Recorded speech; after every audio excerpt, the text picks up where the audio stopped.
प्यारे विद्यार्थियों, आज फिर हम आपका जो सेकंड पेपर है बीएससी पार्ट सेकंड का उसका फॉर्म्स ऑफ इग्नियस रॉक्स या आगरी चट्टानों के रूप उसको आज हम कंप्लीट करने वाले हैं।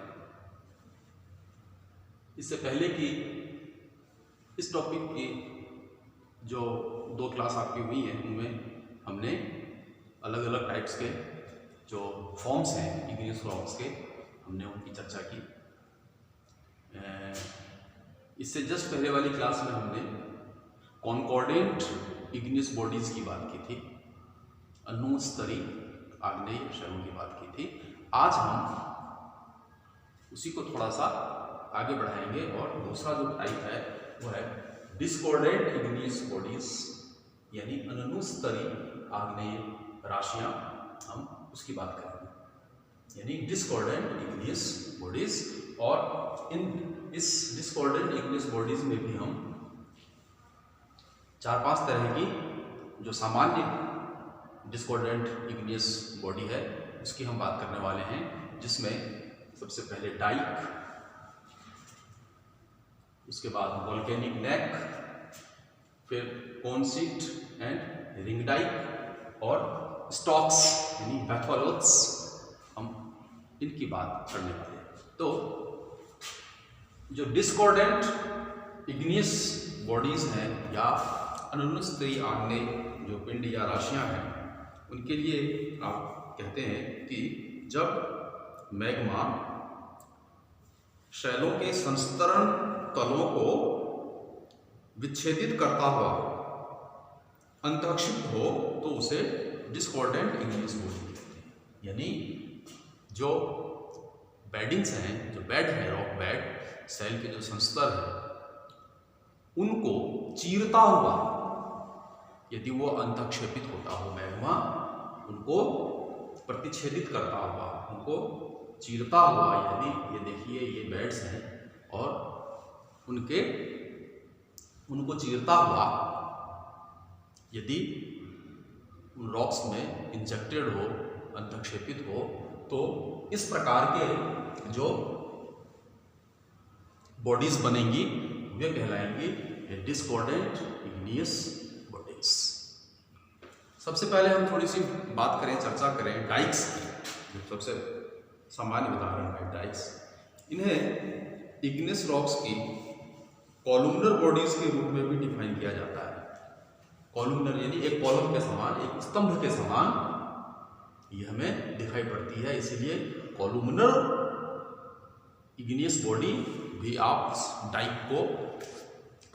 को हिंदी में भित्ति कह सकते हैं। आप डाइक को कॉलमनर इग्नियस बॉडी के नाम से भी इसको हम डिफाइन करते हैं, जो कि संस्तरण तलों यानी बेडिंग प्लेन्स, विदलन तलों तथा अन्य संरचनाओं को आर पार करती है, यानी कि चीरती हुई इंजेक्टेड होती है। साधारणतया ये प्री एग्जिस्टिंग फ्रैक्चर्स में मैग्मा के इंट्रूजन के द्वारा यानी अंतःक्षेपण के द्वारा बनती है। यह मैग्मा की प्रकृति और अविक्रमित रॉक्स के लक्षणों पर निर्भर करती है। यह मैग्मा की प्रकृति और जो रॉक्स है उनकी नेचर, लेकिन जिन रॉक्स में इनको इंजेक्टेड होना है उन पर ये निर्भर करती है। तो डाइक्स की थिकनेस, उसकी लेंथ, उसका टेक्सचर, उसका कंपोजिशन, इनमें बहुत ज़्यादा वेरिएशन पाया जाता है। यानी डाइक्स की जो मोटाई है उसमें, इसकी डाइक्स की बनावट में, इसके गठन में, इनके स्ट्रक्चर में, इनमें बहुत भिन्नता पाई जाती है। ये कई प्रकारों से हो सकती हैं, ये कई तरह से डाइक्स फॉर्म हो सकती है। कोई एक जो है ना प्रोसेस नहीं है कि उसी के अनुरूप ये होगी, ये इनमें बहुत वेरिएशन होता है, भिन्नता होती है।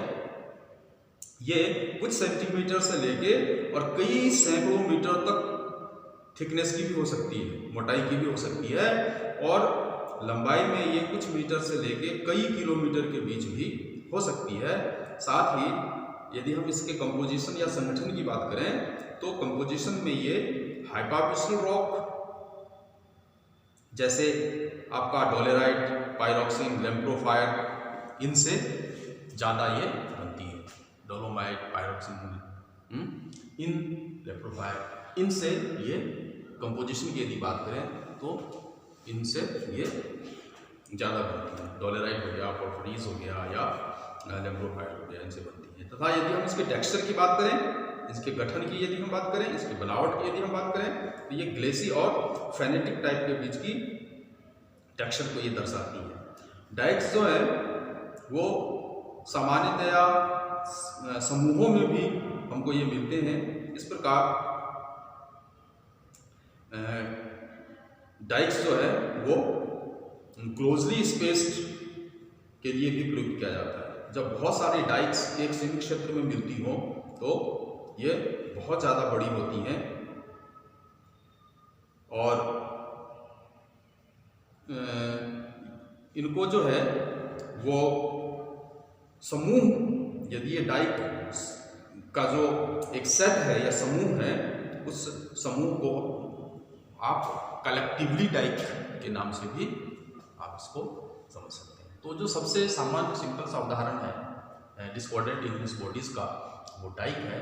और डाइक के लिए आप ये कह रहे हैं कि ये किसी भी बेडिंग प्लेन्स को या क्लीवेज प्लेन को ये आर पार भेदती हुई उनमें अंतक्षेपित होती है और आकार और आकृति में इसमें बहुत ही भिन्नता पाई जा सकती है। दूसरा जो इसका सामान्य उदाहरण है डिस्कॉर्डेंट इग्नियस बॉडीज का, वो है वॉल्केनिक नेक। जैसे कि डायग्राम आप देख रहे हैं, वॉल्केनिक नेक। तो वॉल्केनिक नेक के लिए आप कह सकते हैं कि ऐसी इग्नियस बॉडीज या ऐसी आग्नेय राशियां जो प्राचीन ज्वालामुखी विद्रोह के मुख को बंद कर देती है। जो ज्वालामुखी या वॉल्केनिक जो इरप्शन होता है, ज्वालामुखी विवर जिसको हम कहते हैं, तो ये जो वॉल्केनिक नेक जो है वो वॉल्केनिक नेक वो जो सुषुप्त ज्वालामुखी हो गई, जो पुरानी ज्वालामुखियां हैं, उनके जो विवर है या उनका जो मुख है उसको ये बंद कर देती है, सील कर देती है। ज्वालामुखी ये जो है वर्ताकार, अर्धवर्ताकार या इर्रेगुलर हो सकती हैं ये आकार में, आकृति में, तथा इनके व्यास में भी विभिन्नता पाई जाती है। इसका जो सबसे अच्छा उदाहरण है वो स्कॉटलैंड की मिडलैंड वैली में कैम्पसी फैल्स की प्रसिद्ध जो ज्वालामुखी विवर है, वो इसका सबसे अच्छा उदाहरण है। और इस प्रकार की जो वॉल्केनिक विवर है, उसमें प्लूटोनिक, हाइबावेसर और वॉल्केनिक तीनों टाइप की जो इग्नियस रॉक्स है, उनमें ये इस प्रकार की राशियां आपको वॉल्केनिक की मिल सकती है। उसके बाद जो सामान्य उदाहरण है डिस्कॉर्डेंट इग्नियस बॉडीज का, वो है कॉनसीट और रिंग टाइप। कॉनसीट यानी शंकु चादर और वलय भित्ति, इसको हिंदी में कहते हैं शंकु चादर और वलय भित्ति, कॉनसीट एंड रिंग टाइप। तो कॉनसीट और रिंग टाइप के लिए आप ये कहते हैं कि ये सभी एक तरह से डाइक के स्पेशल टाइप्स हैं, अलग तरह के प्रकार हैं। और कॉनसीट ऐसी इंक्लाइंड डाइक्स के समान ये राशियां हैं या समूह हैं जिनकी आकृति चापाकार होती है। चापाकार यानी आर्क के समान होती है। आप डायग्राम में देख रहे हैं, एक आर्क के समान इनकी आकृति, कॉनसीट या रिंग टाइप है, उनकी आकृति एक आर्क के समान या चापाकार आकृति के होते हैं। और ये एक ही केंद्र की ओर ये झुके हुए होते हैं, ये नमन करते हैं, एक ही केंद्र की ओर जो है ये नमन करती हुई होती है। जो रिंग डाइक्स हैं, ये एक ऐसी डाइक है या ऐसी भित्ति है जिसकी दृश्यांश राशि की आकृति चापाकार हो तथा जो पूर्णतया रिंग शेप आउटक्रॉप बनाती हो, वलय के समान आकृति बनाती हो। और ये वलय भित्तियां सकेंद्रीय श्रेणी में विन्यासित होती हैं, यानी सेंटर की ओर ये झुकी हुई होती हैं तथा इन श्रेणियों के मध्य कंट्री रॉक या प्रादेशिक शैलों के ऐसे स्क्रेच होते हैं, ऐसे आकरण होते हैं जो इनको एक दूसरे से सेपरेट या पृथक करते हैं। इनका व्यास या इनके जो डायमीटर है उसमें बहुत भिन्नता पाई जाती है। औसतन इनका व्यास जो है वो लगभग 7 किलोमीटर के बराबर होता है और कुछ रिंग टाइप जो है वो 25 किलोमीटर रेंज के व्यास की भी आपको देखने को मिलेंगी, यानी कि ये राशियाँ बृहद भी हो सकती हैं और लघु यानी छोटी आकृति में भी ये हो सकती हैं। तो इस प्रकार रिंग डाइक, और यदि हम इनके ओरिजिन की यदि हम बात करें तो क्रस्ट में मौजूद रॉक्स में या प्री एग्जिस्टिंग फ्रैक्चर्स में मैग्मा के इंट्रूजन के फलस्वरूप ये डाइक्स बनती हैं। ये फ्रैक्चर्स जनरली टेंशन यानी तनाव के द्वारा बनते हैं और इनकी चौड़ाई इनकी थिकनेस से काफ़ी कम होती है, इनकी मोटाई से काफ़ी कम होती है। ये मैग्मेटिक इंजेक्शन के हाइड्रोस्टैटिक प्रेशर के माध्यम से जो क्रैक्स बनती हैं उनके विस्तार को इंगित करती हैं और ऐसी स्थिति में जहाँ मैग्मेटिक प्रेशर लिथोस्टैटिक प्रेशर की तुलना में कम होता है वहाँ केवल मैग्मा से भरे हुए ओरिजिनल फ्रैक्चर्स में स्थान उपलब्ध होता है तथा डाइक्स के विस्तार को ये निर्धारित करता है।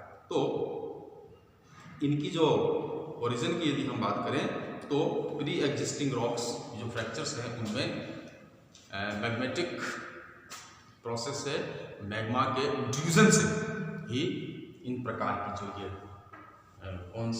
डाइक्स हैं, चाहे रिंग डाइक हो चाहे सिंपल डाइक हो, उनकी उत्पत्ति होती है। इसी के साथ एक अन्य जो आपका आग्नेय पिंड है, राशि है, वो स्टॉक्स या बैथोलिथ्स के नाम से जाना जाता है और ये अब तक की ज्ञात जितनी भी आग्नेय राशियां हैं उन सब में ये सबसे बड़ी आकृति है जो बैथोलिथ्स के नाम से जानी जाती है। ये सैकड़ों किलोमीटर तक लंबाई की और बहुत अधिक मीटर थिकनेस की ये आपको मिलती है।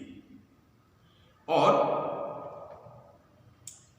ये जो है डिस्कॉर्डेंट स्वभाव की होती हैं, यानी नुनुस्त्री स्वभाव की होती हैं। इनकी जो छत है बैथोलिथ्स की, उनकी वजह से ही ये पहचाने जा सकते हैं और ये इतने चौड़े होते हैं कि ये नीचे काफ़ी डेप्थ तक ये आपको देखने को मिल सकते हैं। तो ऐसी बृहद राशियां जो अर्थ के इंटीरियर में काफ़ी डेप्थ तक इंजेक्टेड हमें दिखाई देती हो, तो और उनकी जो रूफ है, उनकी जो छत है, उसकी जो लटकन है, उनसे हम इन बैथोलिथ्स को हम पहचानते हैं।